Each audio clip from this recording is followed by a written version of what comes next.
Bismillahirrahmanirrahim. Assalamualaikum warahmatullahi wabarakatuh. Alhamdulillahirrabbilalamin. Salatu wassalamu ala asrafil mursalin Sayyidina Muhammadin wa ala alihi wa ashabihi ajma'in. Wa ba'du. Ayah bunda yang dirahmati oleh Allah, seluruh keluarga besar Ma'rifatus Salam, Asy-Syifa Boarding School dan Zam-Zam Syifa Depok yang dirahmati oleh Allah Subhanahu wa taala, dalam menyikapi dinamika yang sedemikian cepat soal COVID-19, mari sama-sama kita mentadaburkan firman Allah satu ayat saja di dalam surat Al-Baqarah ayat ke-26. Ternyata Allah begitu indahnya memberikan pelajaran kepada kita untuk memperhatikan makhluk-makhluk Allah yang kecil-kecil tidak boleh disepelekan. A'udzubillahi minasyaitonirrajim. Innallaha la yastahi ay yadriba mathalan ma ba'udatan fama fawqaha. Fa ammal ladzina amanu faya'lamuna annahu al-haqqu min rabbihim wa ammal ladzina kafaru fayaquluna madza aradallahu bihadza mathala yudhillu bihi katsiran wa yahdi bihi katsiran wa ma yudhillu bihi illal fasiqin. Sesungguhnya Allah tidak segan-segan, tidak akan ragu-ragu untuk memberikan pelajaran kepada kamu dari seekor nyamuk, bahkan lebih kecil lagi dari seekor nyamuk. Adapun orang-orang yang beriman, ketika diberikan pelajaran tersebut akan mengatakan sesungguhnya benarlah apa yang telah Allah datangkan kepadanya. Kemudian bagi orang-orang yang kafir akan berkata, apa-apaan nih? Apa yang sebenarnya terjadi dan seterusnya. Banyak orang yang disesatkan karena pelajaran ini dan banyak juga orang yang mendapatkan hidayah karena pelajaran ini. Sesungguhnya Allah menyesatkan hanyalah pada orang-orang yang fasik. Karena itulah di dalam ayat ini Allah dengan tegas kepada kita memberikan pelajaran agar kita berpikir dari seekor nyamuk, bahkan lebih kecil lagi dari nyamuk. Virus atau bakteri itu jauh lebih kecil dari nyamuk. Sekarang kita lihat satu sejarah di dalam pentas kehidupan manusia.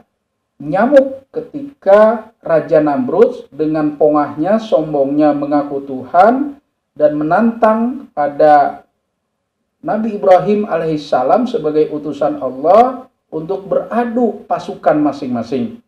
Kemudian Allah mengutus sekian banyak nyamuk yang bisa mematikan 100.000 tentaranya Namrud.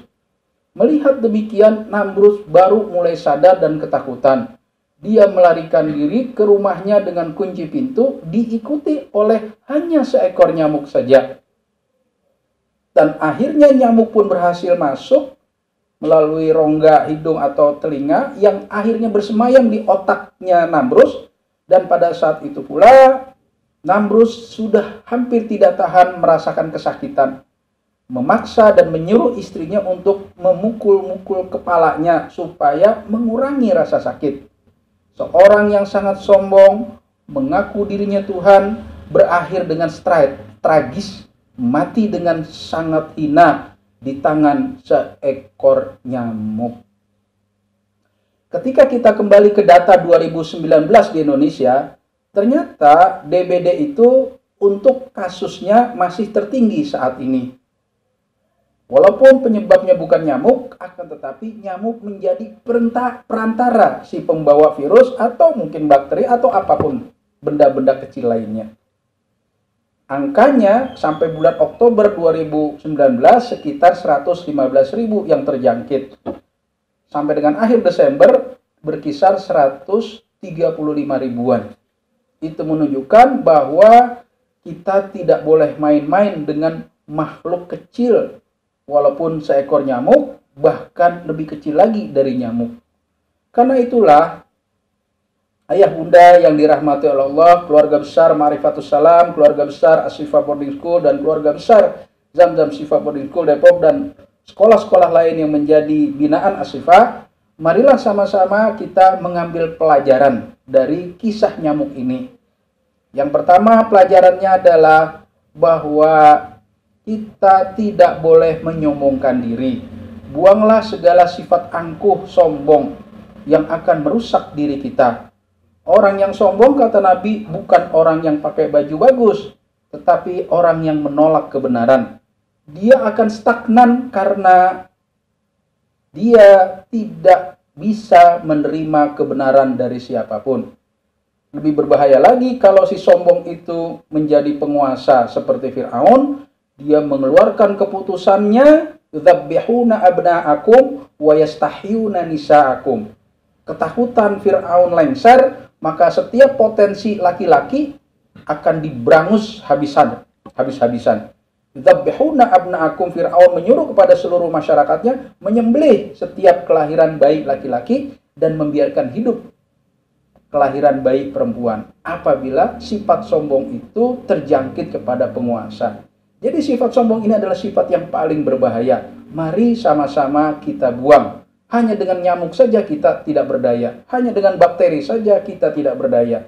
Hanya dengan virus saja sudah kalang kabut dunia dibuatnya. Kemudian kalau kita lihat lagi di dalam sejarah berikutnya, ya, di tahun 1917 dan 1918, hanya dalam kurun waktu 1 tahun lebih, pernah terjadi virus, walaupun namanya perselisihan, ada bilang virus Prancis, ada yang bilang virus Spanyol dan sebagainya, tetapi pada saat itu yang terjangkit virus tersebut sampai 500 juta, sepertiga penduduk dunia. Dari 500 juta ini yang sampai mati 50 juta. Bayangkan kalau pada saat itu kita hidup, betapa tegangnya dunia pada saat itu. Sepertiga penduduk dunia mati, terjangkit. 1/10-nya mati. Karena itulah, jangan main-main dengan makhluk Allah yang kecil ini. Begitu.